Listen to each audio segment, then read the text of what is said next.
Now, here's another article from Neurology.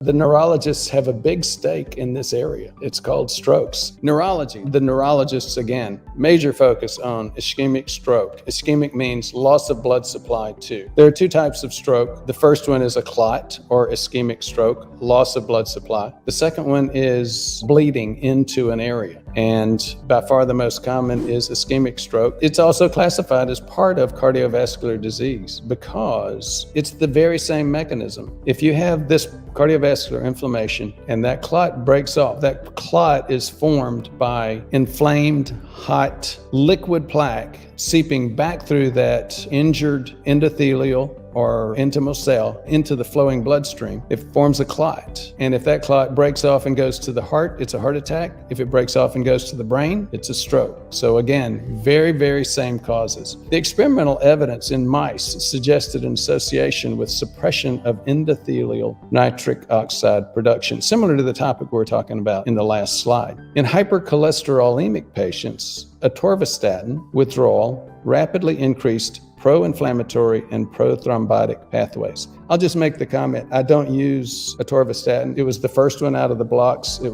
had the biggest advertisements. It got the medical community hooked, and it's been by far the biggest drug ever. If you look at the information that we're talking about and dig deeper into the impact of ATORVASTATin or Lipitor on cardiovascular inflammation, yes, it does have some, but it's not nearly as good as Pravastatin, Simvastatin, and rosuvastatin, and even now pitavastatin. All of those statins, except pitavastatin, push you a little bit down this diabetes highway. So you say, why would you take something that causes the problem? Because it's a benefits risk issue. I don't recommend statins for people that don't have plaque. So this is the Neurology article from 2012. Simvastatin withdrawal during acute myocardial infarction was associated with increased C-reactive protein levels. Pro-inflammatory effects, according to this article and a couple of others that Jesus pulled up, they're beginning to see pro-inflammatory effects might induce plaque instability, yes, and subsequent adverse events. So again, you've been hearing it from me for years, and it's not something that we're just an opinion. This is information that's been researched and demonstrated, and the medical community is beginning to